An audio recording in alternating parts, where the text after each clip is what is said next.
Bonsoir tout le monde. Merci d'être là. Je sais qu'on est rendu au mois de février, mais comme on ne s'est pas vu en janvier, au nom de Montréal 24/24, je voulais vous remercier pour ceux d'entre vous qui ont contribué à notre levée de fonds.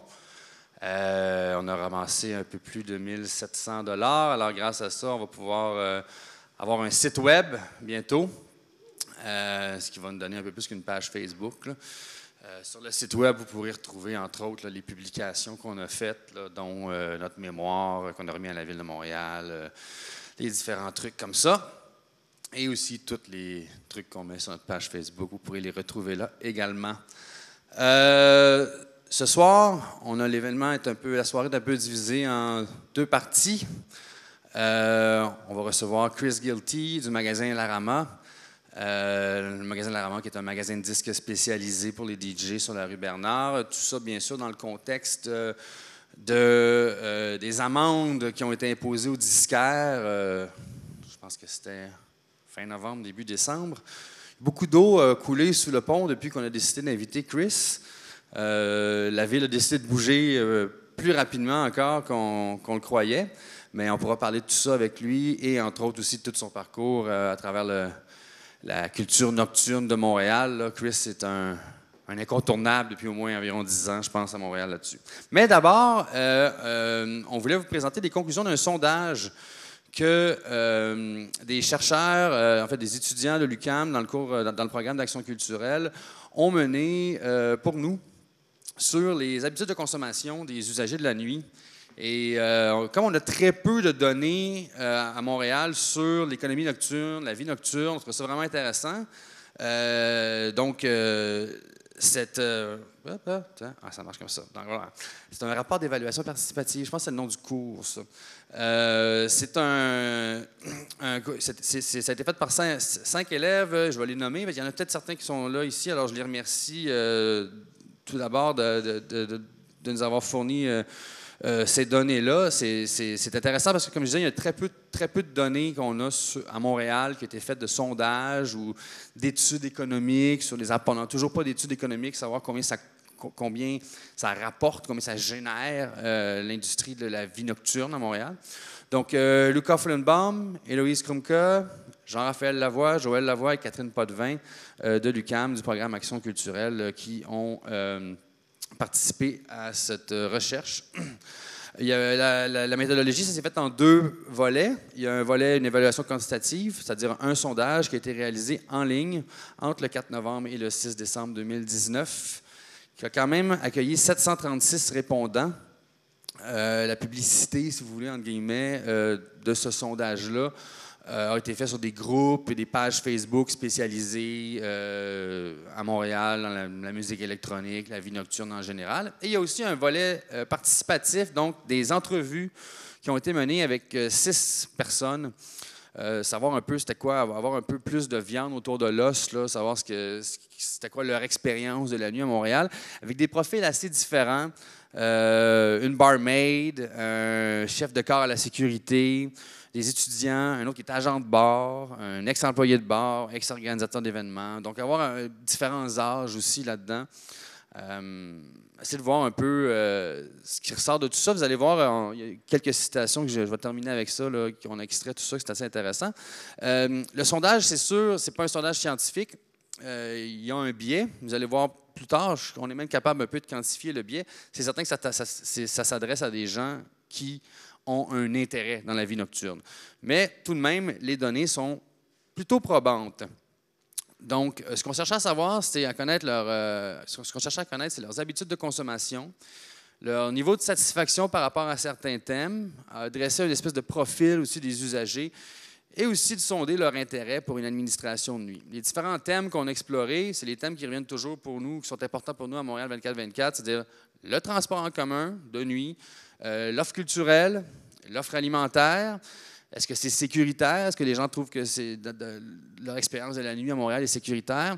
Et aussi, toujours l'administration de nuit. Première donnée qu'on a eue, c'est la première donnée que je trouve intéressante, moi, c'est dans le profil des gens. personnellement, je m'attendais à avoir beaucoup de jeunes parce qu'on a comme cette conception-là que les usagers de la nuit, les gens qui sortent, c'est souvent les étudiants, c'est les jeunes. Donc, je m'attendais à ce que la case 18-24 ans soit beaucoup plus large que ça. C'est peut-être parce que les différents moyens qu'on a eu de rejoindre les gens, ils n'ont pas réussi à les rejoindre. Mais tout de même, c'était très intéressant parce que la plus grande partie, presque le trois quarts des gens qui ont participé au sondage ont entre 25 et 50 ans. Donc, ça veut dire que c'est des gens qui sont des travailleurs qui font partie de la vie active déjà. Et au niveau de la scolarité, même chose, c'est des gens plutôt éduqués. Plus de la moitié ont fait des études universitaires. Les revenus annuels, ça ressemble un peu à la société en général. Même qu'il y a comme une espèce de... Il y a le 19 % de moins de 20 000 et le même 19 % que le 18-24. Peut-être que ça a un rapport.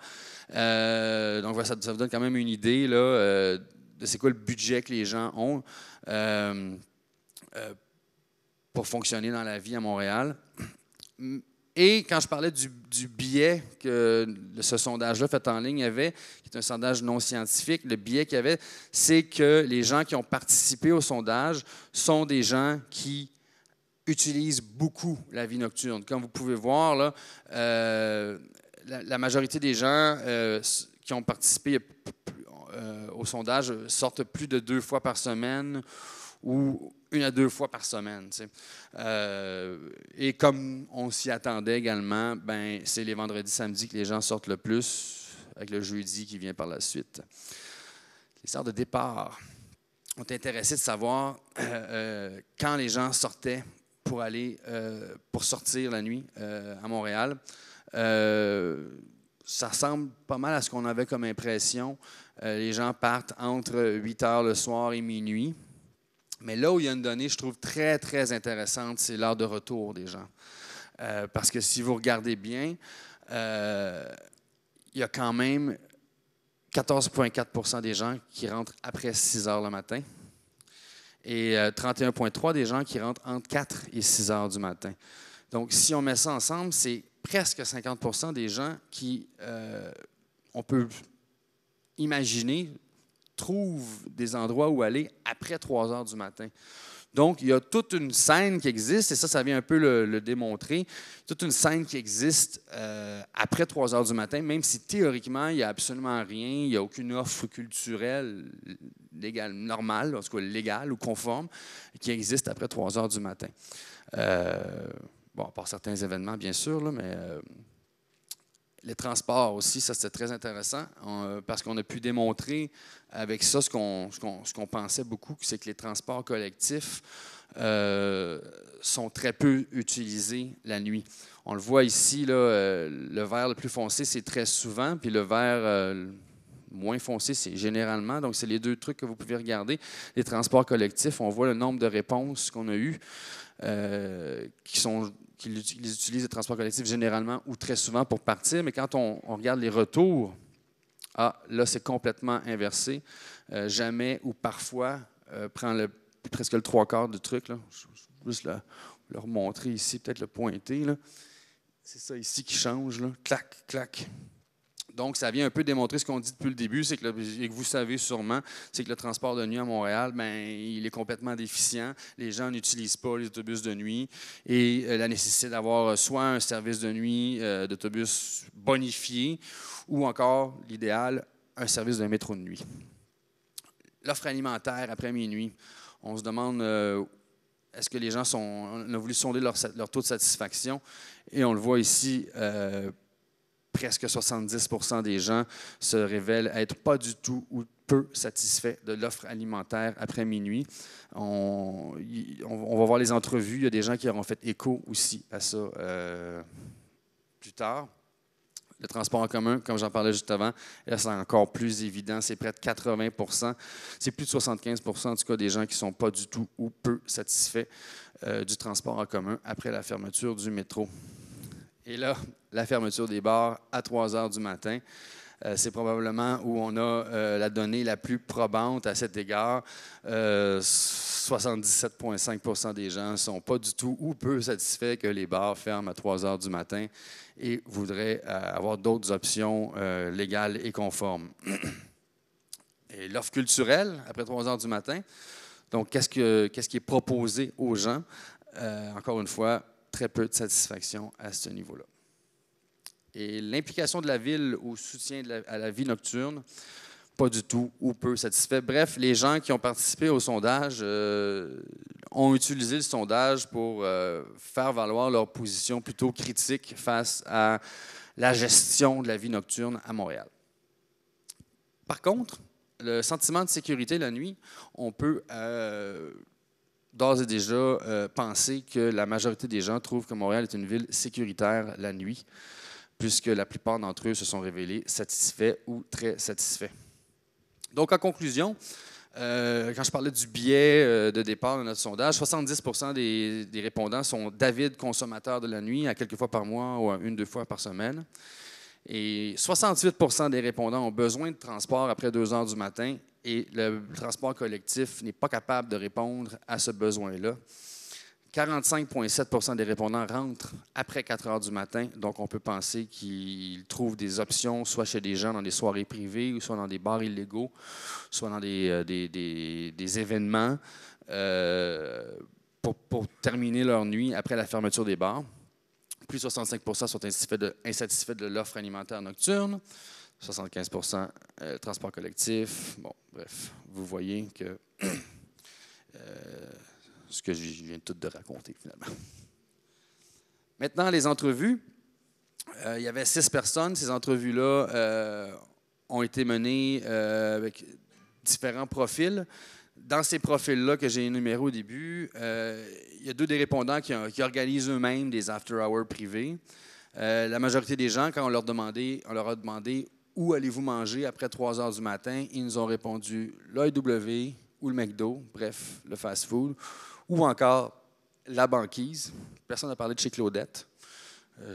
Il y a aussi ça comme option, mais il y a très peu d'options après 3 heures du matin si vous voulez manger. Et tous les répondants ont manifesté un intérêt pour avoir une offre culturelle autre que des bars ouverts la nuit. Donc, c'est-à-dire des cinémas, des musées, autre chose. Ils ont aussi souligné la présence d'un réseau de bars clandestins, intérêt culturel, donc ça revient un peu à ce qu'on disait, là, les cinémas, les musées et tout. Et aussi, les bus de nuit, c'est trop compliqué. On se déplace avec Uber ou en taxi. Ils ont aussi également souligné que la nuit est une composante essentielle du rayonnement international de notre ville, que la popularité des nuits de Montréal est mal exploitée, qu'une métropole culturelle ne devrait pas dormir la nuit.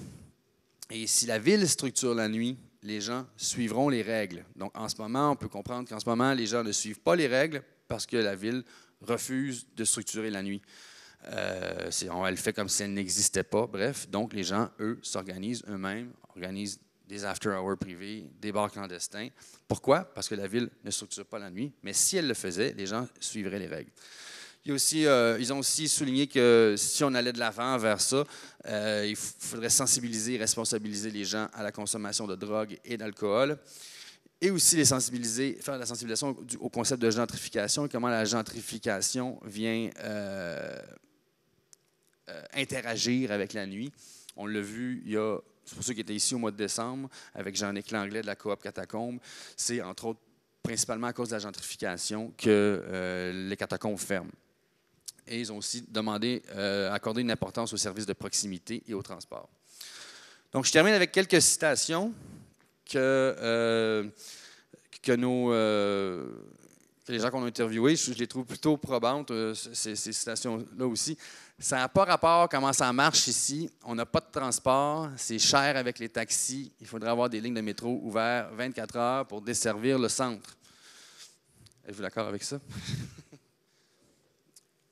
Celle-là, j'ai trouvé très intéressante. C'est un agent de bar qui dit « Si les musées des beaux-arts étaient ouverts 24 heures sur 24, sans que ce soit un événement en particulier, donc on parle peut-être pas les nuits blanches ou les nocturnes, je serais vraiment tenté d'y aller un soir de congé. Donc, il y a un intérêt pour ces choses-là. Il y a des gens qui travaillent de nuit parce que l'agent de bar, c'est peut-être pas clair ici, mais pour avoir lu l'étude, lui, ce qu'il dit, c'est quand je travaille sur un shift de nuit, c'est très difficile pour moi de revenir au jour. Parce que si je reviens au jour, après ça, quand je retourne à travailler, je retourne de nuit. Donc, j'aimerais pouvoir continuer dans mon beat de nuit quand je travaille de nuit. Mais comme il n'y a absolument rien, il n'y a pas d'offre culturelle, il n'y a pas grand-chose à faire, tout est fermé. Il est obligé de changer de beat.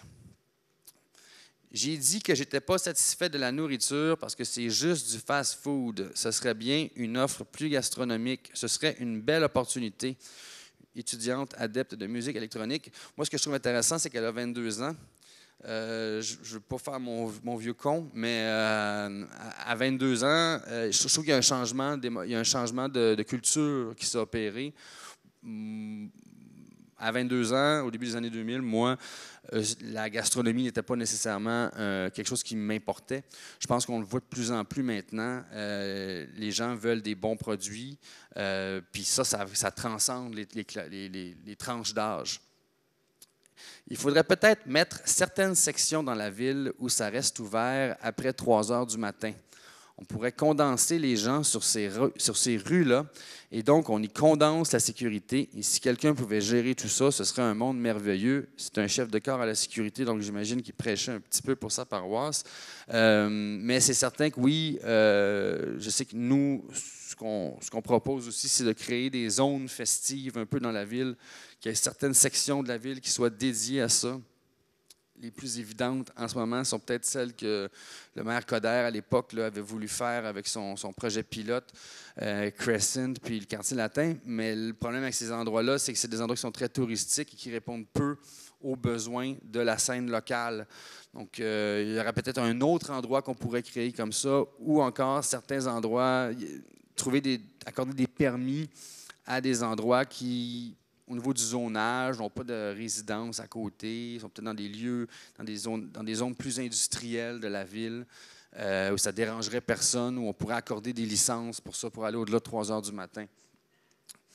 Et la dernière citation, je crois, et c'est ma préférée, il faudrait que le maire de nuit puisse venir de la communauté pour comprendre les besoins. Il faut que ça vienne d'un vote. Il doit être élu.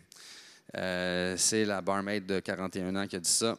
Et j'aurais clairement pu dire la même chose moi-même. Je crois que la Ville de Montréal a besoin d'une administration de nuit, de la vie nocturne. Et si on attend que la Ville le fasse d'elle-même et nous impose, la Ville va nous structurer. Mais si on se met ensemble et qu'on est capable de trouver des manières ensemble de se structurer nous-mêmes, en démocratie, on pourrait nous-mêmes mettre sur table la manière qu'on veut fonctionner. Et au lieu d'avoir un fonctionnaire de la Ville de Montréal qui va être attitré à l'administration de la vie, comme on peut l'appeler l'ambassadeur de la nuit, peut-être pas le maire de la nuit, ça fait peur à bien du monde. Mais si on attend que ce soit un fonctionnaire qui soit mis là, c'est quelqu'un qui probablement ne viendra pas du milieu, qui ne comprendra pas les besoins, et on va constamment, on va avoir fait tout ça pour absolument rien. Tandis que si on se met ensemble et qu'on crée une espèce de campagne électorale où on aurait des gens qui pourraient se présenter là-dedans, un peu comme ce qui se fait à Amsterdam, je pense que là, on aurait une chance d'avoir, de proposer en tout cas à la ville, de leur montrer qu'on est capable de s'auto-structurer et de leur proposer puis d'avoir quelque chose qui nous ressemble le plus. Donc, voilà, ça fait le tour pour ce petit sondage. Je ne sais pas s'il y en a d'entre vous qui aimeraient commenter, poser des questions. Je sais qu'on a certains des chercheurs dans la salle qui sont présents. Est-ce qu'il y a des questions? Oui? C'est qui les chercheurs? Est-ce que vous êtes là? Vous pouvez lever la main. On en a 1, 2, 3. 3? Oui, levez-vous. Merci. Est-ce que vous avez quelque chose à rajouter, vous? Ah. Oui, je vais te prêter un micro. Donc, on a eu un beau travail avec l'UQAM justement pour développer sur la culture de nuit. Donc, on a justement cherché à vouloir comme, connaître les habitudes et les contraintes, puis les besoins aussi qui existaient dans la culture de nuit. Un des éléments, comme tu avais mentionné justement, c'est que le métro, les services de transport, ça serait une nécessité à avoir pour justement répondre à toute cette communauté-là. Par contre, on comprend aussi que c'est des coûts qui sont quand même énormes, que ça engage beaucoup avec la STM, que ça engagerait beaucoup avec la ville. Mais il y a d'autres éléments qui pourraient venir aussi aider ou peut-être amener à ce que ce besoin-là puisse être atténué. Par exemple, justement, si on arrive avec un programme culturel beaucoup plus large, donc qui répond plus loin que 3 heures, ou même avec la restauration aussi. Donc, si je prends la comparaison avec Toronto, qui, eux, vont avoir beaucoup de restaurants ouverts jusqu'à 5 heures du matin. Ça offre un programme diversifié quand même durant la nuit. Puis les gens sont capables de profiter de la nuit au complet puis reprendre dans un service aussi régulier. Donc, c'est des éléments, c'est des dispositions quand même, mais c'est des dispositions intéressantes à avoir aussi. Mais ça c'est les restaurants, ça, c'est, la ville, elle peut pas imposer un restaurant d'être ouvert après minuit ou après 3 heures du matin. Mais il y a une petite chose qu'ils pourraient faire, particulièrement l'été, c'est de laisser les camions de bouffe de rue opérer de nuit, ce qui leur est interdit en ce moment. Ou même à pouvoir mettre des camions de bouffe de rue dans les parcs. Ça serait un autre endroit qui serait intéressant, une autre avenue à explorer. Mais il y a un blocage à ce niveau-là. Je sais que l'Association des restaurateurs de rue du Québec serait intéressée, eux, à pouvoir opérer des camions de bouffe de rue à Montréal de nuit. Mais au niveau de la ville ou des arrondissements, il y a un blocage. Donc, à voir. Oui, mais tu apportes justement un bon point. C'est justement la ville ne pourrait pas forcer. Par contre, la ville, de là aussi son implication, que ça peut être intéressant, c'est de voir comment la ville pourrait aider les restaurateurs ou aider le développement culturel pour justement permettre une prolongation. Donc, si on parle d'une prolongation, ce n'est pas simplement d'offrir la liberté, c'est d'offrir aussi l'aide et l'encadrement pour qu'eux puissent se développer. Parce qu'on s'entend que c'est peut-être pour l'instant, ce n'est pas une habitude d'appliquer. Ouais. Mais si on l'applique, on a besoin d'un support pour que la transition puisse se faire dans la population et que ça soit intégré. Donc, c'est différents éléments comme ça. C'est sûr que là, notre étude, ça a été plus loin que ce qu'on pensait au départ, donc ça a été vraiment le fun. Mais ça a quand même soulevé plusieurs points, plusieurs hypothèses aussi, puis je pense qu'on est à une première étape de plusieurs étapes vers un développement pour la culture de nuit, puis grâce à vous aussi. Je pense qu'il y avait une question en arrière. Est-ce que je me suis trompé? Non? J'ai vu une main se lever. Bon. Est-ce que quelqu'un d'autre a une question, un commentaire? Ah! Juste à côté de toi. Ici. Bon, voilà. Des fois, il faut juste laisser le temps. Ça vient. Alors, bonsoir. Merci beaucoup pour cet exercice-là. C'est très inspirant. Quels sont les moyens ou le niveau d'avancement de la réflexion que vous avez mis en place pour cette géniale idée d'une représentation démocratique? Moi, j'en ai. Je pense, il y a différentes options qui s'offrent à nous. Moi, quand j'ai analysé les différentes villes dans le monde qui ont fait ça, le concept vient je pense que ça se dit Nachtburgmeister, c'est le maire de la nuit à Amsterdam, ça a 20 ans. Au départ, c'est qu'il y avait eu des émeutes dans la façon que la police avait géré les quartiers avec festifs puis les clubs qui étaient là. Et il y a une espèce de légende locale là-bas, un gars qui est comme un personnage en soi, qui s'est autoproclamé le maire de la nuit de Amsterdam et qui est devenu un peu l'entremetteur ou le médiateur, le traducteur même, j'aime ça utiliser le mot traducteur, parce que les gens de la ville ne comprennent pas le langage de la nuit. Et suite à ça s'est standardisé. Maintenant, il y a des élections. Les gens sont élus pour 2 ans. Ils ont le droit de faire, je pense, un maximum de 2 termes. Ils sont officiellement reconnus par la ville. Et ces élections-là sont organisées par la scène locale. À Paris, ils ont essayé un peu de faire la même chose il y a peut-être 10 ans. Donc, ça a commencé vraiment par un milieu militant et activiste. Mais à Paris, ce qui est arrivé, c'est quand ça a été le temps que ça s'intègre dans l'appareil municipal de la ville de Paris, le côté militant et activiste dérangeait, donc on a fini par le tasser et on a rentré les gens plus avec des cravates, mettons. Là. Donc, c'est comme une espèce de jeu. Je pense que nous, on serait peut-être prêts à les organiser, ces élections-là.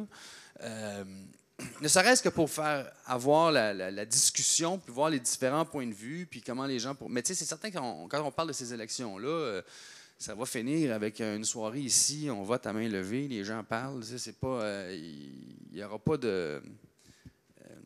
ça sera pas organisé par la DGEQ. Ce qui compte, c'est d'être reconnu par la ville. C'est ça. Reconnu au plus ou moins, parce que je pense que du moment où tu te proclames maire de la nuit, il y a quelque chose qui fait peur à l'appareil politique de ça, c'est que tu te mets sur le même pied d'égalité que le maire. Tu sais. Mais tu es le maire de la nuit. Tu sais, les gens de la ville n'aiment pas cette idée de... C'est comme un peu s'autoproclamer roi dans son royaume. Tu sais. Donc, ils n'ont pas le choix déjà de porter une oreille attentive à ça. Pour le moment, nous, c'est pas la voie qu'on a décidé d'emprunter parce qu'on est un peu... On est 40 ici, si on était 300, ce serait peut-être autre chose. Là. Donc, ce qu'on a préféré privilégier en ce moment, c'est de faire de l'éducation puis de la sensibilisation avec la ville. Puis pour le moment, je dois dire qu'il y a quand même une certaine écoute qui est plutôt positive.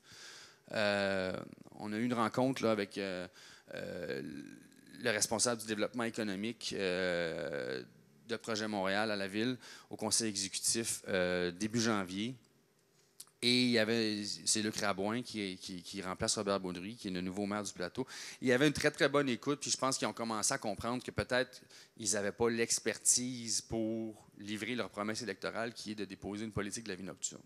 Donc, à ce moment-là, on fait un peu de consulting avec eux autres. T'sais.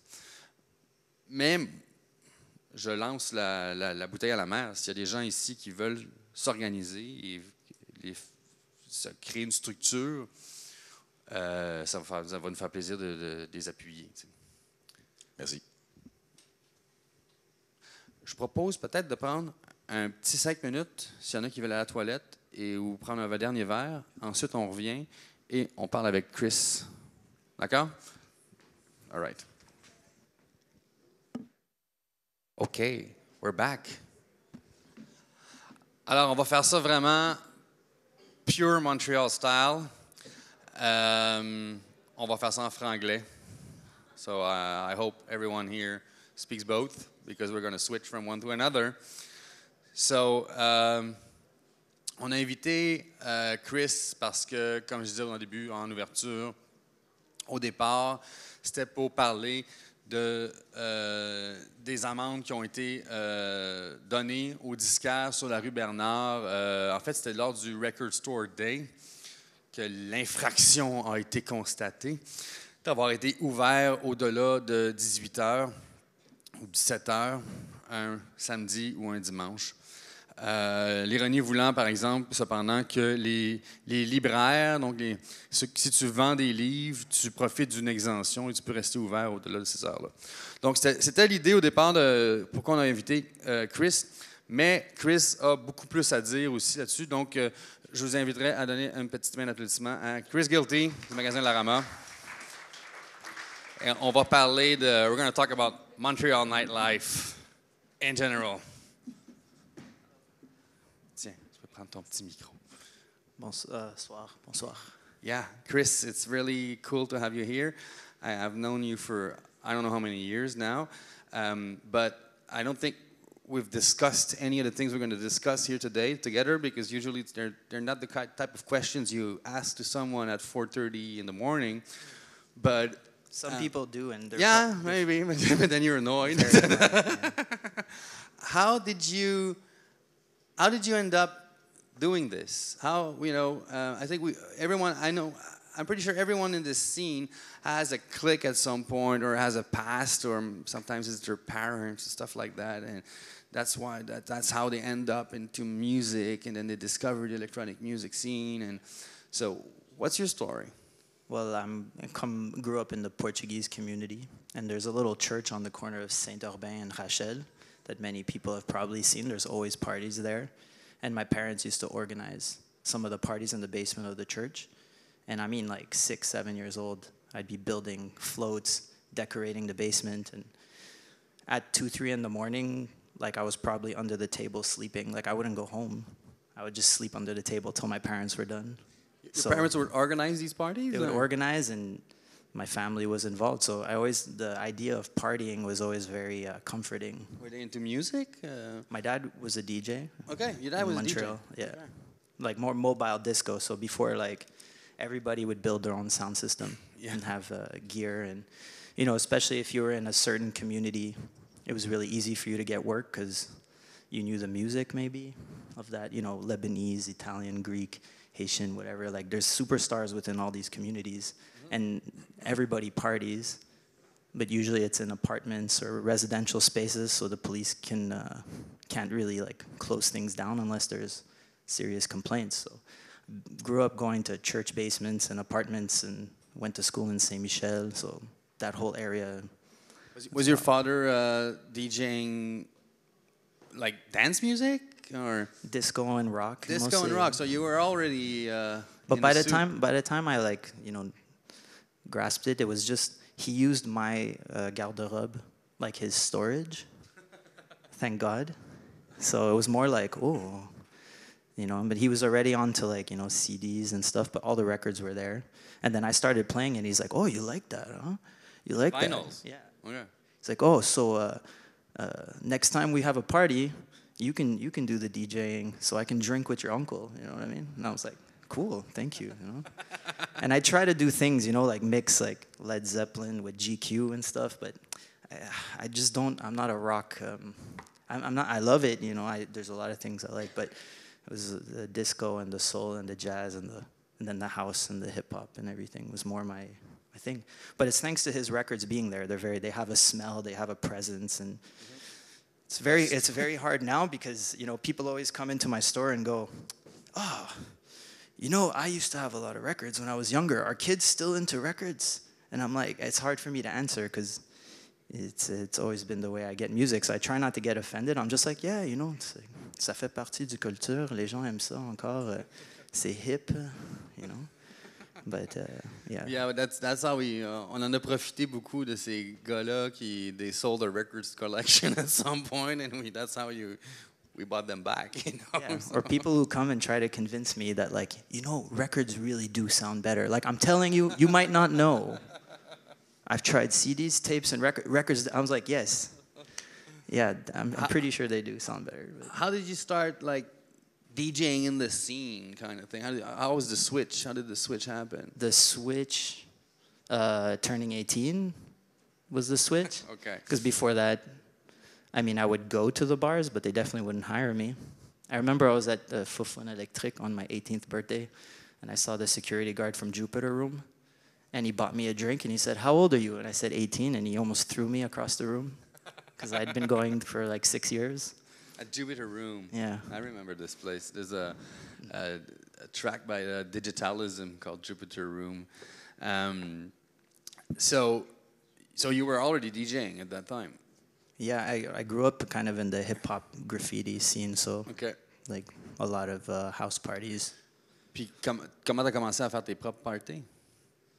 Parce que you organize a lot of parties oui. Before, Parce qu'à un certain store. âge, j'essayais de rentrer dans les clubs, puis j'avais la difficulté d'essayer de communiquer avec les gens d'un certain âge qui avaient un peu les positions pour aider moi puis un ami qui était plus jeune. So, je me suis tanné. J'ai dit, OK, on va juste organiser nos propres événements. Yeah, that's it. Je pense que c'est la raison que beaucoup de gens commencent à faire leurs choses. C'est essayer de rentrer dans une scène, trop de résistance, ou tu deviens fâché, ou tu vas juste créer un alternative. Il y a aussi les genres, les genres musicaux. Moi, je pense que ton histoire est similaire à l'histoire de beaucoup de promoteurs DJ de Montréal, c'est-à-dire que c'était d'abord et avant tout des DJ qui se sont autoproduits pour faire leur propre party. Il y a un aspect très do-it-yourself dans ce que tu as fait, puis dans ce qui se passe à Montréal, je pense aussi dans beaucoup d'événements. Donc, ces événements-là ne se terminaient pas nécessairement toujours à 3 heures du matin, rarement même. So, j'imagine you had to deal with the cops at some point. Yeah, of course. Of course, you have to deal with cops. Sometimes they're nicer and more understanding, Yeah. and sometimes they're very angry. And yeah, you just got to be smart. And yeah, I think I've been pretty lucky. You know, like mostly when you reason with police, they, you know, if there's complaints, there's complaints. A complaint is like a reason to do something. So they'll come in right away and handle the business. But if there's no complaint and they see it, you know, I got to give it up that like I've gotten away with, I don't want to say got away with it as if it was a crime. It's just like, it really, it's more like you're trying to see what you can do. Yeah, that's something we discussed this week at your store. I was like, yeah, I call them illegal parties, but at the same time, there's no crime in there, you know. So I prefer the term non-conforme, you know, like because there's no crime in there, and you know, it's a bit like weed. It was a crime until it wasn't, you know. Yeah. So well, I started working in restaurants. I was 13, so I've always been around people who work late. You know, I used to work at Chez Cora downtown at 13. I would like go to déjeuner, là? des déjeuners. So Stanley, c'était mon premier job. You'd go there without sleeping, or? And I wouldn't sleep. Like I would go to Cops Crew parties, who maybe not everybody knows Cops Crew. Big graffiti crew, incredible, like hip hop, reggae, dance hall, and like just go there, then go straight to work. The janitor would be in, go in, sleep an hour on the couch, and go cut some fruit. I'm still good. I can do like birds and stuff. I always did the fruit plates. And then the record store. Okay, the record store was an idea for a long time, but you're just like, how? You start looking at rents, you're like, how? You look at the markup on records, like, oh my God. I'm never gonna I make can't it. do this. And then things come together, and you know, that's what's nice about the mentality of graffiti. You know, maybe people don't get it, but it's this thing where you want to be known by as many people as possible, but you don't want them to know who you are. So it's a thing that instilled itself in me very young. So when I couldn't just like rent a place and open a store, I went like, how do I get in? You know, without anybody knowing who I am, so that I don't attract too much attention before I've gotten somewhere where I have a bit of power. Mais tu m'as dit, je pense que ça remonte quelque part cet été, quand tu avais eu une visite des inspecteurs du gouvernement, parce que tu avais été ouvert plus tard. Puis on s'était parlé, puis tu m'avais dit, ouais, mais moi j'ai ouvert ce magasin-là un peu pour être comme comme la version de jour de la nuit. Mais c'est ça, plus tard, ça arrive, comme moi et ma copine, on a organisé des événements ensemble. Puis au début, c'était fun, c'était cool. On a eu un couple de très grands parties avec des guests internationaux. C'était juste un good vibe. Mais vers la fin, la police commençait vraiment à être agressive, puis ils étaient là à chaque party. Puis à un certain point, c'était 4 heures du matin. J'avais un artiste de Atlanta qui visitait. Puis on était comme very heartbroken. T'sais. J'ai rentré avec Jeanne, j'ai dit, yo, on peut pas faire ça. Comme on we build, and then they shut it down. And then you build, and then they shut it down. So it was more like, okay, a record store, it's legal, I pay taxes, I pay rent, I represent the music, and I get to be a place where we can meet during the day. So it's funny because now you're trying to become, like, not you become, but you're trying to make something where we represent the night. But the night's always been my life, so I actually tried to represent the day version of the night, like on the flip, you know what I mean? And I thought too, I got a niece, I got a brother who's just turned 18, I got a niece who's 7. I was like, you know, Claire, who's a DJ, has got a little girl. She comes listen to records. She's got Kyoko like in her arms. You know what I mean? It's like it's not just people doing drugs and getting messed up. It's like non, puis je trouve ça très c'est une belle coïncidence en fait parce que l'histoire des amendes un peu, puis on est venu à dire, ouais, mais les libraires, eux, ont l'exemption, puis les magasins, les disquaires, eux, ne l'ont pas, et pourtant, les disques, c'est la culture. Et ça, c'est le slogan de la Rama. Ouais, c'est le slogan d'un continent au complet. Like, the whole South America, it was illegal to put out a record unless it said El disco es cultura. OK. because most records were funded by governments, because the record allowed one piece of music to exist in multiple places at the same time. That was the first time. It was thanks to the record. So yes, people enjoy Spotify and YouTube and just like the pleasures of listening to what you want everywhere. But I don't know. My grandmother raised me mostly. You know, my parents too. But my grandma, I have like respect for my ancestors. I feel it. And like to me, the record is. It's not just being hip or whatever. It's kind of like a technology that allowed clubs and everything to exist. So it's hard for me to be part of nightlife and a DJ and everything and not pay homage to like the record. But you say that this El Disco Escultura was something they had to put on Yeah, like if you find records? any record from Brazil, even now people still put it. It's more of a like a shout out to the past, but almost every record, Brazil, Argentina, Colombia, Chile, Uruguay, it says El Disco Escultura or something of the sort. Because it was illegal if you didn't put it on? No, it's just the governments usually made you put it on. It's kind of like, Okay. It's just part of putting out a record. It was a way of promoting the music, because what they're trying to say is the record is the culture. The culture didn't exist before the record. So people like don't always get. You couldn't have salsa in Germany if it wasn't for the record. Yeah, well, the records were the first means of distributing the music. Otherwise, you had to go and see the live band. Yeah, you go and see it. But a band can only play one place at a time. Okay, now there's Boiler Room and all that, but I'm not talking about that. But a record is like, man, there could be 300,000 people listening to the same song. That was the first time that happened. Yeah. It's like omnipresence. It's like God. It's everywhere. So we've shook things up a little bit with the city after these fines were given, and we went public a little bit. And then, coup de théâtre. You've kind of won your point over that, you know. And well, I think we won, because not won, but I think there's an improvement, because ultimately, I feel like it could be even argued if we went to like law, to a court, that records are cultural, and to really explain the difference between the industry of selling records and other retail outlets. You can't compare the two, you know. Especially not anymore, because I remember, you know. Well, now there's not. Archambault is given up. There's no more HMVs. There's no the more Record Record Man. No. When I was 18, it was my first job. I worked at HMV, and it was like large retail surfaces. I would understand why, you know. But now record stores are really like bookstores. They're owned by people who do it, you know. I mean, as a even labor of love, even almost. Au-33 Tours, it's one of the biggest ones, but it's still like independently owned. C'est ça, c'est. So yeah, now it's like the record stores, like you know, I opened my store, nobody closed. You know, I didn't come. It's not like this like competitive business. It's more like, okay, how do I add another link to the chain? You know.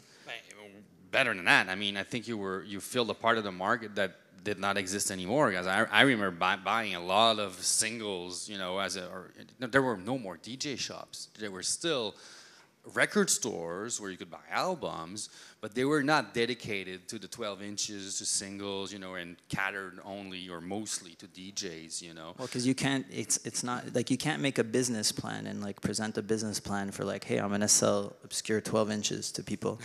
So it means it has to be part of a culture as a whole. Non, mais il y en avait avant, tu sais. Oui, il y avait. InBeat, il y en avait plein. Moi, c'est comme ça que j'ai commencé. Puis ils ont tous fermé en dedans de, tu sais, au début des années 2000, when the MP3 came over. Yeah, that was horrible. That killed everything. If you were in it and you felt like the MP3 show up, it was very painful. I mean, I didn't have hundreds of thousands or millions of dollars invested in it, but I saw people go bankrupt. I saw, you know, stores I went to like liquidating everything. La Fin du Vinyle sur la rue Saint-Laurent s'appelle La Fin du Vinyle parce que c'était un distributeur avant, puis ils ont fait faillite en 2007. So ils ont ouvert La Fin du Vinyle parce que c'était la fin du vinyle. Puis c'était comme une liquidation pour tout leur backstock. Plus ils achetaient des disques usagés. Et c'est grâce à eux que j'existe aujourd'hui. Oui. C'est Dan qui t'a donné un espace au départ. Oui, so si tu veux parler d'une différence entre juste quelque chose économique, purely economical or money, and something cultural, like culture gives birth to culture, you know? Like if he was just a strict businessman, he wouldn't be like, oh yeah, I'll let you open your own store in my store. Like, so you know, it's arguments I unfortunately couldn't make to the inspector when he came. You know, I can't be like, can you listen to my monologue, please? I'm going to explain to you all the beautiful things that happened for us to arrive here. It's like, no, it's like, it's illegal, you're open, ciao, bye. And, Well, so you got the fine. Yeah. You're going to have to pay it. I don't know yet. You don't know yet? I got a lawyer. You got a lawyer? I'm You're going to go to gonna court. contest it, right? I have a lot of notes, and maybe it doesn't go to court, but if it does, cool, I'll learn something. I don't like going in front of judges and stuff, but hey, Nobody likes- nobody but does. you gotta do it. They're people too. Maybe he's into records or she's into records, and I'll get a little bit of Bring him a T-shirt. cool, yeah. Est-ce qu'il y a des gens qui auraient des questions pour Chris? Come on! Voilà. On a un micro. Ah, il y a un micro ici qui s'en vient.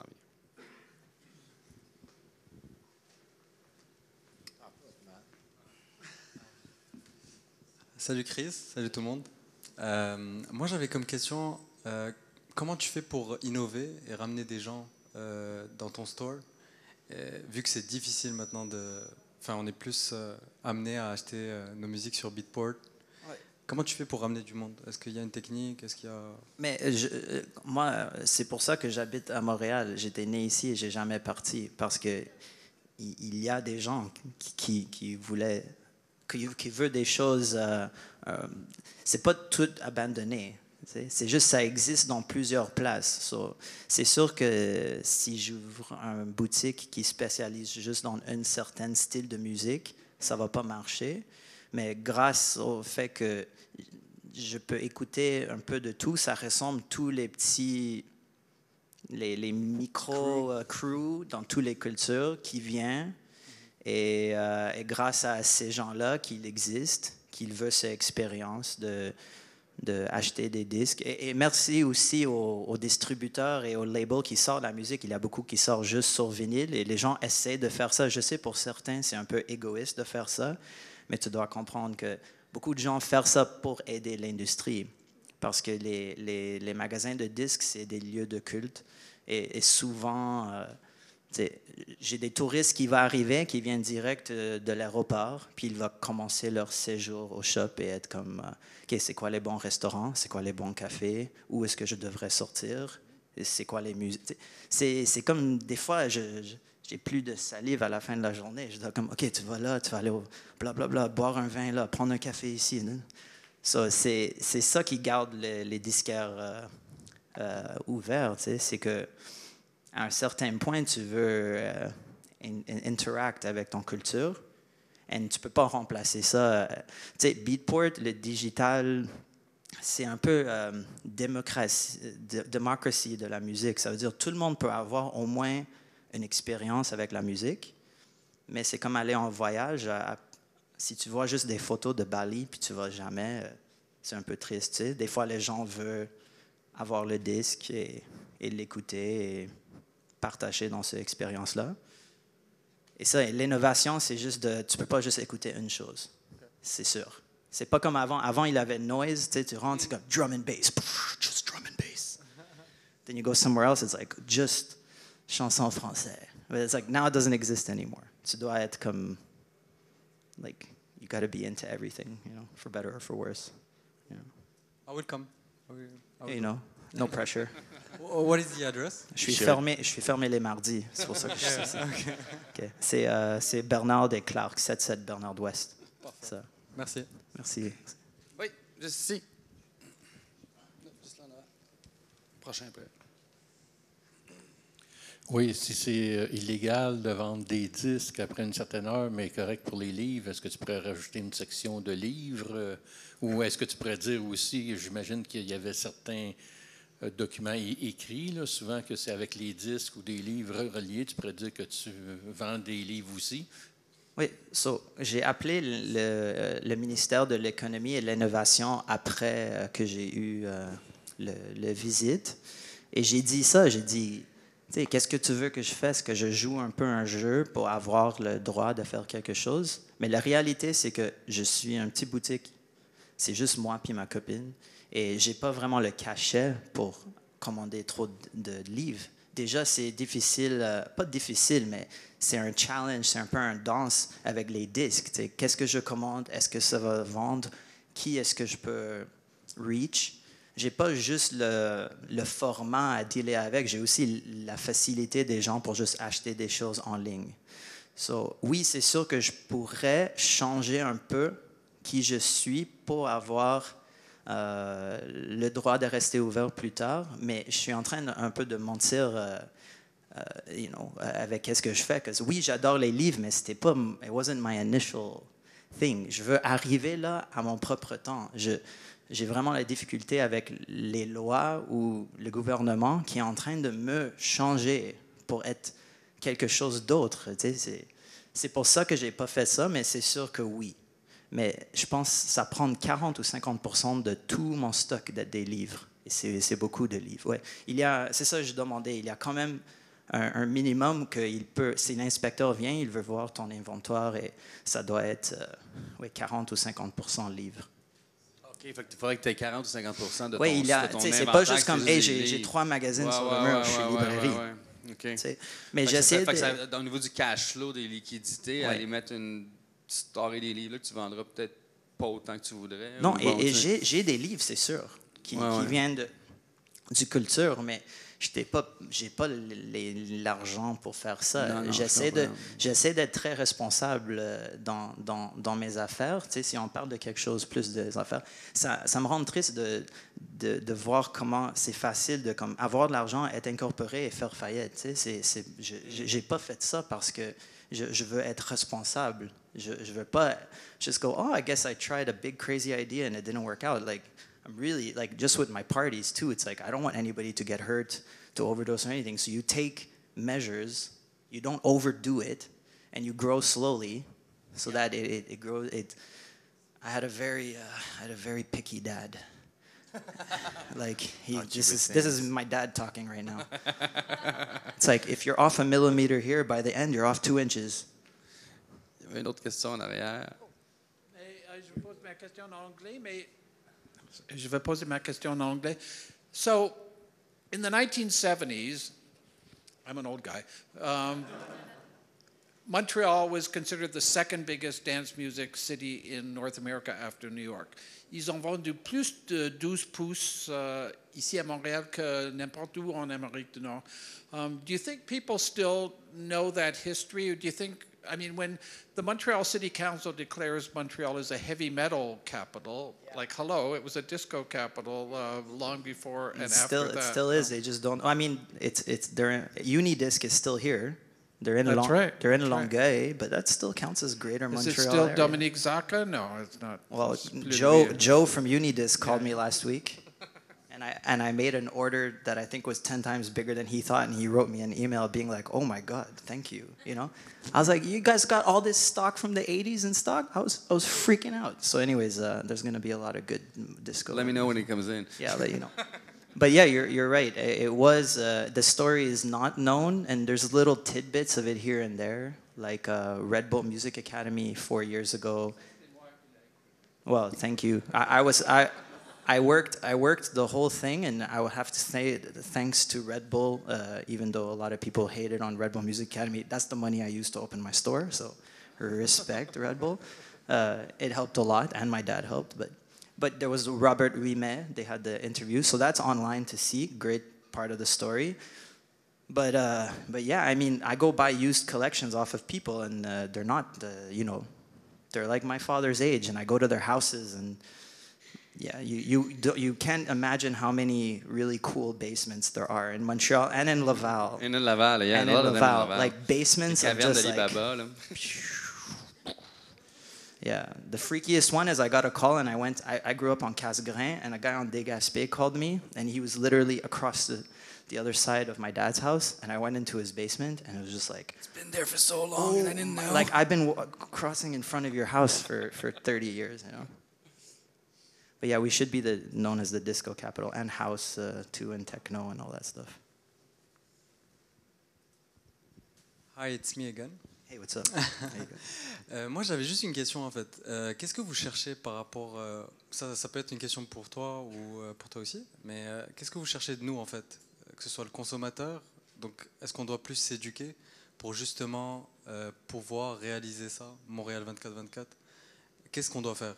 Ou qu'est-ce que le fournisseur doit faire? On est là, on est tous ici, on vous écoute, mais derrière, qu'est-ce qu'on doit faire? Honnêtement, j'aimerais bien voir le jour où on peut faire la fête. Vous avez parlé de beaucoup de points, comme la qualité de vie des gens qui a des schedules différents du 9 à 5, comme les options pour les gens qui travaillent la nuit, qui sortent. Et je pense que c'est pour aider ça, c'est pour ça que j'ai ouvert la boutique. C'est un peu pour montrer aux gens de ne pas avoir peur de la musique de danse ou de la vie nocturne. C'est comme, ça fait partie de la ville. Souvent, dans des pays comme, it's a really bad example, mais Akon qui met de l'électricité un peu partout dans beaucoup de pays en Afrique. J'ai vu une interview avec lui, puis il dit, les gens savent que s'il y a de la vie la nuit, il y a de la sécurité. C'est souvent quand il n'y a pas de lumière, pas de bruit, et c'est silence. Ça, il a dit, c'est les endroits le plus épeurant. Like, it's scary. There's no life, there's no lights, there's no sound. It's just night, And I feel like in a city, nightlife makes it better, and it's enjoyable. Puis je pense juste de participer et de comme, quand tu as des amis qui peut-être ont des tendances de comme drogue et alcool. Moi, je suis souvent avec mes amis, je dis ça, je dis yo man, essaie de comme écouter la musique, les lumières, l'expérience. C'est juste de partager ce sentiment-là de vivre l'expérience. Et ça ne va pas normaliser ça, mais les gens vont avoir moins peur. Et ça veut dire que les gens ne vont pas avoir peur de quelque chose qu'eux ne sont même pas en train de participer. It's like people are scared of things they don't even participate in. They're at home scared of something happening somewhere else. Why? Like, other people are having fun while you're sleeping. Great, you know what I mean? But I mean, quelle est la différence entre Amsterdam et ici? Parce que j'en vois pas vraiment, mais en même temps, pourquoi? Il y en a quand même par rapport au continent, mais je sais pas pourquoi ça marche pas ici. Je pense que c'est le cadre légal et le cadre réglementaire qui empêche le développement de l'industrie. C'est certain. Moi, j'ai souvent voulu ouvrir un bar de danse. J'ai parlé avec des gens qui sont propriétaires de bars à Montréal, de me mettre en partenariat avec eux. Puis à la fin, c'était le bottom line, ça reste l'argent. Puis mais Mathieu, c'est bien le fun ton idée, mais regarde, on va ouvrir quand? Le jeudi peut-être, le vendredi, samedi, OK. Les gens vont arriver à minuit et demi, 1h le matin, ils vont partir à 3h. Fais le calcul, tu as environ 6 heures dans ta semaine pour rentabiliser, payer ton monde, payer ton loyer, payer tes taxes, payer tout ça. C'est impossible. On ne rentabilisera pas ça. Donc, c'est pour ça que tu vois autant de tavernes ou de brasseries ou de bars, 5 à 7, des bars à vin. Parce que ça, il y a le moyen de faire de l'argent avec ça. Si on étendait les heures de service, on allait plus tard. Il y aurait sûrement une façon de rentabiliser ça de manière... puis surtout d'avoir de pouvoir être capable de se développer dans le temps. Comme dit Chris, c'est que là, il y a un crew, une équipe, une gang qui commence, ils font quelque chose, c'est intéressant. Puis à un moment donné, la police se met dans leurs pattes, puis ça finit par, à un moment donné, les amendes, ou juste le fait que ton party se termine, puis ton invité international n'a même pas pu jouer. Moi, je vais faire venir un DJ pour faire venir dans un party où je sais qu'à 3h30, ça dépend de quel type de scène à laquelle tu t'adresses, mais s'il y a plus moi, les parties que j'ai fait souvent, surtout les parties plus disco et tout, quand le bar ferme, je regarde ma montre puis je sais que ça se termine bientôt, là, que le monde va finir par s'en aller, tu sais, s'il n'y a pas beaucoup de drogue, tu sais, puis... Donc, ce que tu peux faire concrètement en ce moment, je pense, c'est de travailler à éduquer et à sensibiliser. Moi, je sais que j'ai allé 2 mois d'affilée. J'ai amené aussi, Chris n'était pas venu, mais il y avait d'autres disquaires à la période de questions au conseil de ville. Et je vais poser des questions. Puis juste, à chaque fois, il faut être fatigant, puis il faut dire on existe, puis on veut ça. On le demande. Parce que c'est certain que si on est là, puis bon, on continue de faire nos affaires, puis le problème aussi, c'est que la scène de la vie nocturne, souvent, c'est quelque chose qui se passe dans la jeunesse des gens. C'est pas tout le monde qui sont dédiés comme Chris, qui vont mettre comme 10, 15, 20 ans ou toute leur vie là-dedans. Tu sais. Donc, c'est une période quand tu es à l'université ou au cégep, au collège, puis bon, tu sais, ça passe. Tu sais. Puis c'est aussi la vision beaucoup des gens de la ville. Mais je pense d'aller faire des représentations à la ville, de leur dire, puis ils ont les pouvoirs en ce moment de changer les choses. Donc déjà, juste d'aller dire, hey, quand est-ce que vous allez faire de quoi? Moi, je sors, moi, je suis tanné d'aller dans des bars illégaux. C'est tout simple que ça. Moi, quand je vais dans un bar illégal, on est 300 personnes dans un lieu qui devrait en contenir 150. Il y a 2 toilettes, tout le monde pisse dehors. Si le feu pogne là-dedans, c'est un problème. Il y a vraiment... Est-ce qu'on doit attendre qu'il y ait un drame comme à San Francisco il y a eu, tu sais, avant de faire quelque chose? Ça, c'est déjà les petites choses, je pense, qui peuvent les convaincre. On en arrive là, je pense que dans les quelques mois que nous, on a commencé à les démarcher, ils commencent à comprendre, à s'ouvrir les yeux. Mais dans leur... Tu sais, rappelez-vous, l'an dernier, un an et demi, Valérie Plante a dit « Ah, c'est le fun, les bars jusqu'à 6 h du matin. » Mais bon, tu sais, c'est pas une priorité, tu sais. Non, mais les bars, c'est une autre affaire les aussi, bars tu sais. jusqu'à 6 heures du matin, c'est pas une priorité. On doit parler aussi de la culture C'est ça qui est de une danse, priorité. de l'éclairage. Et là, on parle des DJ parce que c'est moins cher à booker souvent des DJ. Mais man, la musique jazz, des live music aussi, tu sais, c'est... Si je sais, comme moi, j'étais promoteur pendant plusieurs années, et si je savais que je pourrais avoir 3 heures d'extra d'ouverture, les possibilités de qu'est-ce qu'on peut faire dans une soirée, c'est énorme. Parce que souvent, quand tu fais un party, tu fais ton argent entre 2 h et 3 h du matin. C'est ridicule.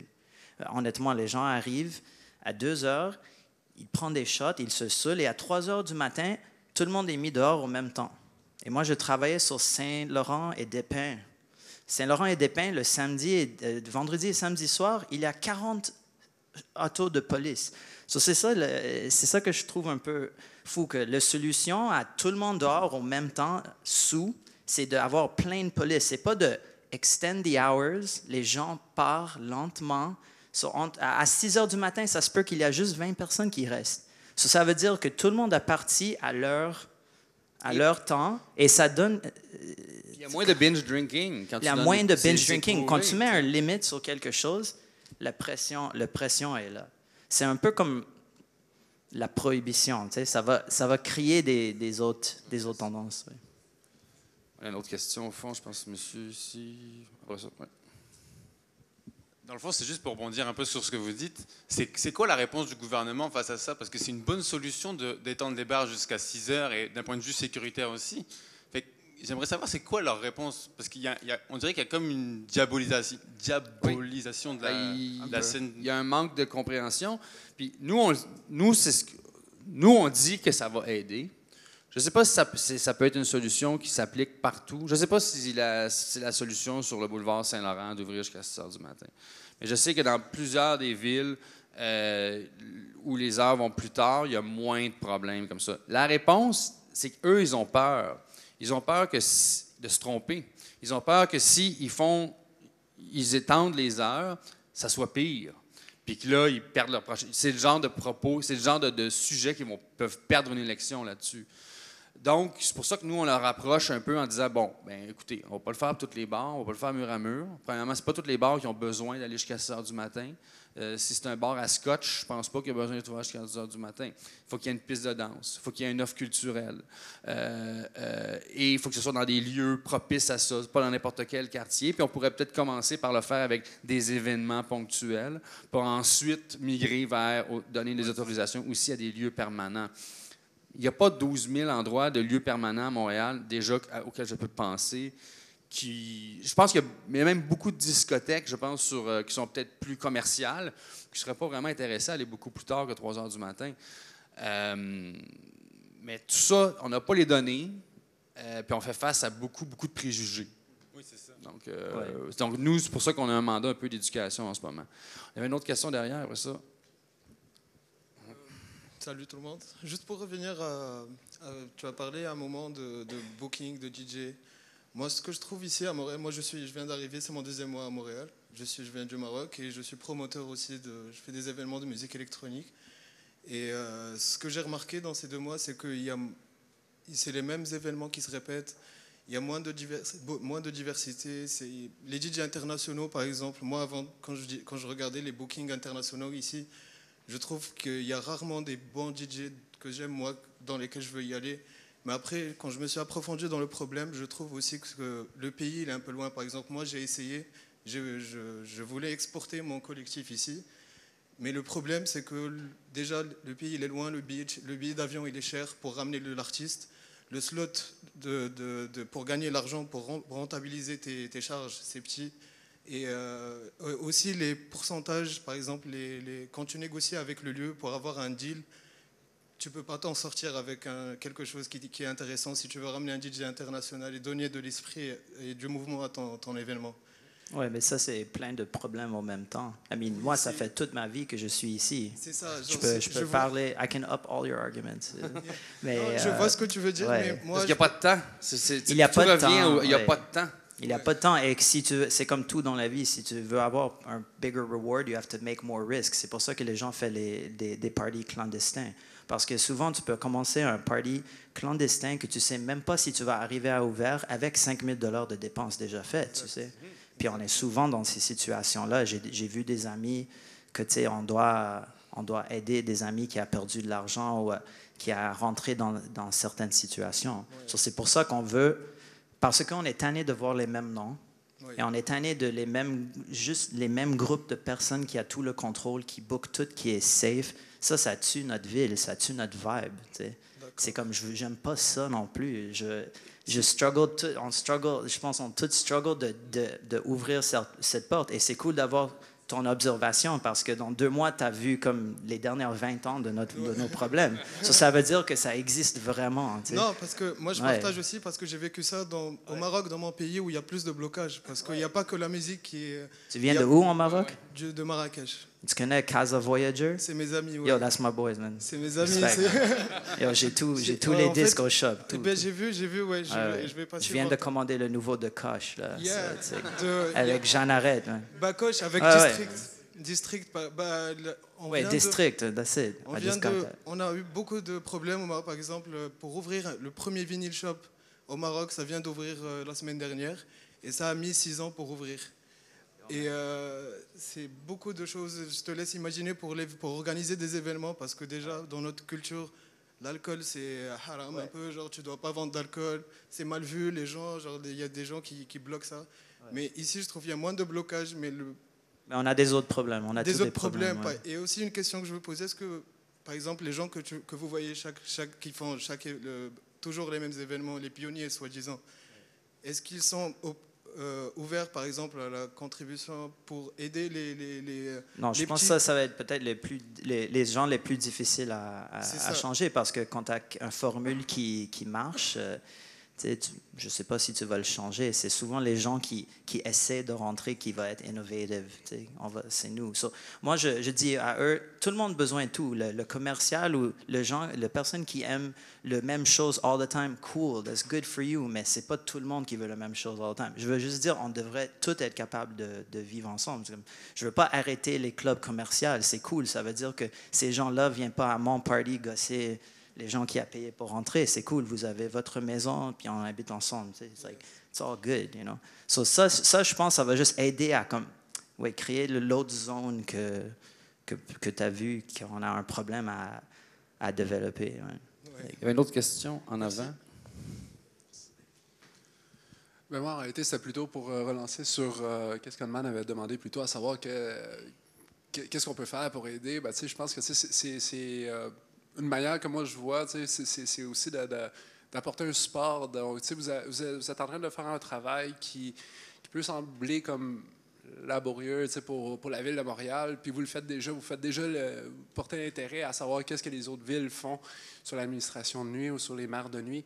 Donc nous, je pense que notre apport, c'est d'arriver à vous encourager, c'est de vous promouvoir, d'en faire parler de Montréal 24/24. Même chose aussi pour les disquaires indépendants, comme que t'en tiens, pour en permettre la survie, pour en permettre justement à ce qu'on puisse évoluer puis qu'on puisse donner une plus grande place. C'est donner un soutien local c'est d'encourager ces initiatives. Mais aussi, c'est de penser de qu'est-ce qu'on n'a pas vu encore. C'est c'est plus les gens doivent voir ça plus comme une curiosité, pas comme un challenge. Like it's a challenge, but it's curious. It's like, ooh, I wonder what's going to happen. C'est comme un chambre qui, it's like, to me, it drives me crazy because sometimes it's like I'm in my apartment and there's a freaking door that's locked and I have no idea what's behind that door. And 3 to 6 is that door. Like it's always been that door. And sometimes I break in to get in, but if the cops come, I get in trouble because I broke in. But why can't I just have the key to the door? Just open the door, man. Like why are we? I understand why we haven't done it yet, but I think it's a good time to Oui, je pense que c'est le bon moment. Puis tu sais, moi ça fait quasiment 20 ans que ce sujet-là m'interpelle. Parce que c'était comme ça avant. Parce que c'était comme ça avant. Montreal was 24-hour party capital before. Like it was never legal, but they didn't care. And now they started caring at some point, Mais moi, ça fait quasiment 20 ans que je m'intéresse à ces enjeux-là. Puis à un moment donné, c'est juste que là, on a fait Montréal 24-24 il y a 2 ans. Puis là, tout d'un coup, on dirait que là, les choses se mettent en mouvement. Puis finalement, c'est plus facile que je le croyais. Tu sais, oui, il y a des préjugés. Oui, on fait face à des gens qui ne comprennent pas la situation. Mais je pense que les gens qui sont là à la ville en ce moment, puis même ceux qui étaient là avant, je pense qu'ils ont quand même une ouverture, une volonté de comprendre. Il y a un aspect très cool dans ce qu'on fait, là, tu sais. Non, mais pour ces gens-là, là, tu sais, fait que je pense que c'est juste de continuer de vendre nos idées là-dessus, puis d'éduquer les gens là-dessus. Dernière question? Vas-y. Ah, il y en avait une autre en arrière? En tout cas, une ou deux, là, on achève. Donc moi, je voulais juste... Ah, vas-y. J'ai posé trop de questions. Vas-y, on a le temps. Donc c'est ça. En fait, moi, je me disais, je vais rebondir aussi sur ce qu'il avait dit. C'est, en fait, justement, il y a des pionniers à Montréal qui n'aiment pas éduquer les gens. En fait, c'est justement ça. Faire tout le temps les mêmes bookings. Tout le temps la même chose, chaque année. Donc il n'y a jamais un moment quelqu'un qui a peur de ramener une nouvelle chose à Montréal. Parce qu'il se dit, peut-être je vais gagner moins d'argent, peut-être qu'il y aura moins de monde qui vont venir. Donc, je trouve que quand tu as ouvert ton disquaire, il y a des gens qui t'ont soutenu sur ça.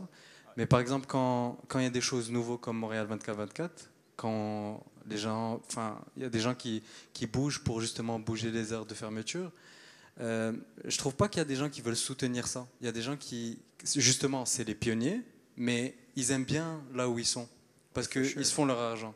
So moi, je vais partager un peu my hard-headed way of living. Souvent, comme les gens qui veulent juste faire always the same thing, c'est très vite, je vais arrêter essayer de les aider à faire quelque chose d'autre parce que je dis, pourquoi est-ce que je vais mettre tellement d'énergie à montrer quelqu'un qui fait toujours la même chose, la pouvoir et the amazing thing of doing something new. So, je pense que c'est plus de juste créer des nouveaux groupes qui font des choses. On doit pas depend on those people. Ils vont toujours faire la même chose. C'est vraiment leur style. Le jour que ça marche pas, il va changer. Mais ça va juste... It would only change once they have a bit of competition. And I don't mind doing that, when it comes to parties. Like, on doit le faire nous-mêmes. Moi, je focus même pas. Ça me frustre trop. Mais le problème, c'est ça. C'est justement la vie nocturne. C'est des pionniers. Il y a des gens. Ouais. Par exemple, je vais en citer... Tu vois, il y a le stéréo, il y a des promoteurs, il y a certains promoteurs, front right et tout ça, ça les gêne ce genre de truc, alors que ça va les aider. Mais pour eux, ils vont pas vous aider, ou ils vont pas être là pour justement pousser ça, parce qu'ils veulent pas le changement. Parce qu'ils ont déjà leur morceau, puis ils veulent garder, ou ils veulent satisfaire ça. Et comme j'ai dit, ça c'est correct. C'est là. Maintenant, c'est un peu le démarche, c'est de créer des autres alternatives, puis de laisser ça être. Et c'est sûr, quand notre chose commence à travailler, il va... Tu sais, comme moi, souvent, je rentre dans des disquaires maintenant et je vois une petite section de musique électronique qu'ils n'avaient pas avant, tu sais. Mais c'est parce que peut-être quelqu'un a dit « tu sais, la Rama a ça, pourquoi toi, tu n'as pas ça? » Puis après, il va le faire. Il y a des gens comme ça, il va juste aller avec le marché. Ça viendra à un moment donné, tu sais. Ouais. Moi, je suis pas inquiet de ça, puis... C'est certain qu'il y a un conservatisme un peu quand tu as quelque chose déjà d'établi. Mais l'innovation fait que ces gens-là n'auront pas le choix de bouger à un moment donné si les choses changent. Je pense qu'on avait une question en arrière. Puis après ça, on va aller manger. Allô? C'était Hey. un peu trop fort. OK, bonjour. J'aimerais savoir, selon changer les lois, tu as parlé avant comme un peu le contraste pour comme changer les lois dans les bars sur Crescent, mettons, ou sur des événements privés. Ouais. Et c'est quoi la probabilité que les lois ils vont changer pour nous, entre guillemets, au lieu de... Ou pas au lieu de les bars, mais comme... Tu vois OK. ce que je veux dire? Moi, I'll give you a trick right now. S'il y a des promoteurs ici, genre, la Ville de Montréal peut, depuis 2017, décider de l'heure de fermeture des ventes d'alcool. Si vous organisez un événement et que vous allez voir votre arrondissement et que vous leur demandez une dérogation, vous enclenchez un processus où ils n'auront pas le choix, ils n'auront jamais vu ça de leur vie. Qu'est-ce qu'il fait là de nous demander ça? Mais ils vous disent, oui, vous pouvez le faire. C'est juste qu'ils ne savent pas, ils ne veulent pas, ils ne savent pas comment le faire. Fait que, plus qu'il y aura de gens comme ça qui pousseront, plus qu'il y aura des chances que ça change. Tu sais. Pour une probabilité, je ne vais pas me risquer un chiffre, là, mais moi, je sais que des discussions qu'on a eues avec la Ville au mois de janvier, eux, ils veulent livrer quelque chose, là, et ça inclurait des aménagements, là, en tout cas, pour aller au-delà de 3 heures du matin légalement. Dans quelle forme, je ne le sais pas, mais d'ici la fin du mandat de Projet Montréal, donc d'ici 2 ans. Moi, j'ai bon espoir, en tout cas, que d'ici 2 ans, je pourrais boire une bière après 3 heures du matin légalement. C'est ce que je souhaite, c'est ce qu'on vise. Là. Donc, vas-y. On finit ça. Le mot de la fin. Il n'y a plus de batterie. Tu finis. Juste, en fait, c'est pour rebondir un peu ce que vous disiez tous les deux. Il y a quand même espoir parce qu'il y a des petites scènes. La scène locale est vachement diversifiée. Je parle pour toi parce que ça fait 2 mois que tu es là. Il faut vraiment s'intéresser à la scène locale et puis il faut pousser à aller vers elle parce que c'est elle qui va permettre de faire sortir tout ça et de faire sortir. Parce que moi, je prends l'exemple d'Octobre, par exemple, que je suis beaucoup. Eux, ils sont en galère à chaque fois pour trouver une salle, pour faire quelque chose qui dure après 3 heures et qui dure jusqu'à 7 heures du matin. Ils sont vraiment en galère à chaque fois. Et je pense que si on va vers eux, et à chaque fois, là, ça fait depuis leur dernier événement, bientôt aussi l'événement qui arrive la semaine prochaine, ils vont être sold out. Ben, c'est un bon signe pour eux parce que ça va juste leur montrer qu'il y a de l'engouement pour les événements comme ça. Ouais. Et pourquoi aussi est-ce qu'ils bookent toujours les mêmes internationaux? C'est parce que c'est de l'argent et ils ont besoin de ça pour continuer à vivre. Mais Octobre, par exemple, c'est l'exemple que je prends, font toujours un opening avec un artiste local. Fait qu'il ne faut vraiment pas hésiter à aller voir les artistes locaux qui sont en... Oui, go early, you know. Va du début. Mais exactement, c'est ce qu'il Support. faut faire. Les gens se disent, pardon, mais les Get gens there se disent, early. on va sortir à 2 heures parce que ça dure jusqu'à 7 heures. Mais non, il faut vraiment aller voir les gens au début. Et pour vrai, tu vas vraiment passer une excellente soirée. Oui, amène un Tupperware avec des fruits et comme... Eh ben, c'est ça. tu sais, moi, j'ai un petit machine d'espresso portable, si jamais. Non, mais c'est ça c'est un bon moment parce que tu as Moonshine, Octobre, tu as beaucoup de gens que c'est juste les gens deviennent de plus en plus, c'est normal de fêter jusqu'à 6-7 heures du matin. Et merci beaucoup pour le sondage, le crew qui a fait le sondage, c'était très cool. Mais ouais, tu sais, il y a beaucoup de gens qui rentrent à 6 heures, 7 heures du matin et je pense que ça devient de plus en plus une activité que les gens veulent. Tu sais, c'est ça, c'est une expérience que tu veux participer. Tu vas avoir l'opportunité de faire ça de temps en temps. C'est sûr, it's a good feeling, you know, to see the sunrise. You know? Chris, merci beaucoup. Thank you. Merci. Merci à vous d'être venus.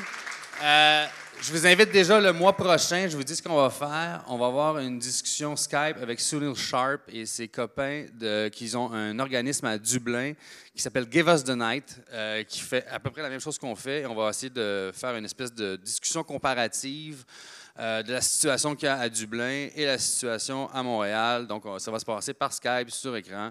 Alors, en espérant vous voir. Merci.